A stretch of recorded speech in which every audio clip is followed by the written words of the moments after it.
Hey guys, RTC back here from that video, guys. Sorry I sound a little weird right now. My energy level is low. I am very sick currently, and I'm not supposed to be making content, but you guys already know the grind never stops. We talk about tech every single day. So let's go ahead and talk about it, guys. So today we have the Galaxy Z Flip 4 review coming in from Ben Shroom of 9 to 5 Google. So you guys know on this channel, I was a really big anti-Galaxy Z Flip user. I refused to really buy a Galaxy Z Flip 3.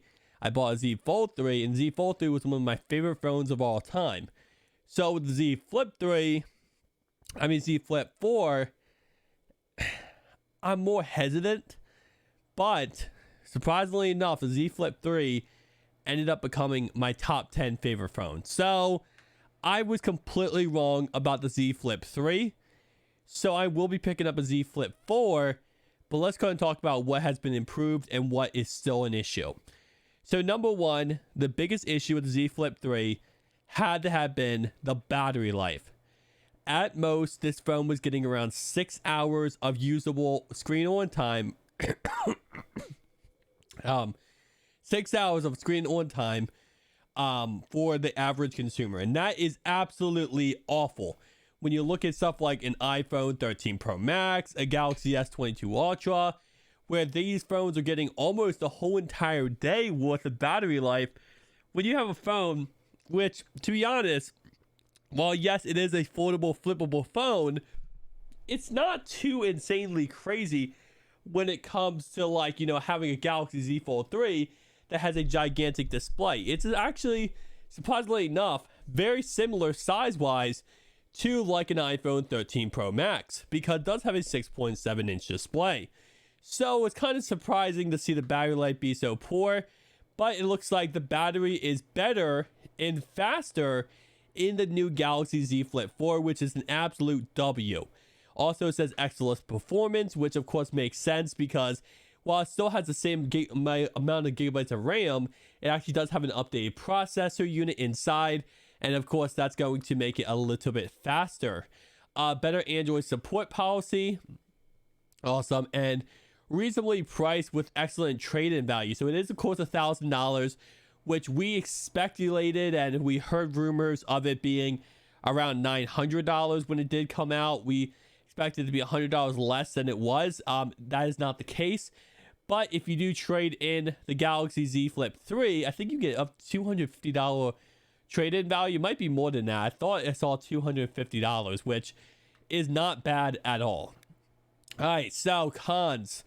Battery life is still not great, and that's kind of what we expected.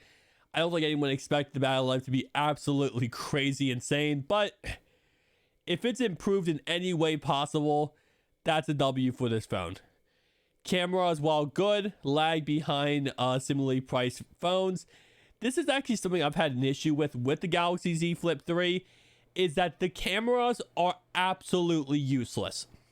I tried to, when I was over my friend's birthday party, I was trying to go and record a birthday party video for him off this phone when I first picked this phone up, and it was absolutely horrendous. I had to switch to my iPhone right away because this phone cannot record at all when it comes to anything moving too fast in front of the camera. So if you're literally stationary like this and recording, it's not going to be as horrendous. But if you're moving back and forth like this, you're going to absolutely get destroyed trying to use this camera to record. And if you have anything low light, it's over. It's absolutely over for this camera. And when you look at $1,000 for this phone and you compare it to other cameras in this similar ballpark range, the iPhone 13 is $1,000. You got, obviously, the Galaxy S22, 22 Plus, and 22 Plus Ultra, all in that $1,000 range too. It's really disappointing to see the cameras be as bad as they are. Now, they're a lot better on the Galaxy Z Flip 4 than the Z Flip 3, but they're still not that amazing. And that is still going to be a little bit of an issue. Durability is still questionable. We're going to forever have that issue with the Z Fold series, Z Flip series. I mean, until they find a way not to have a plastic inside display, which this is technically not plastic, but technically is at the same time. is a very thin layer of glass, very, very thin layer around plastic. So it's technically glass, but it's very questionable.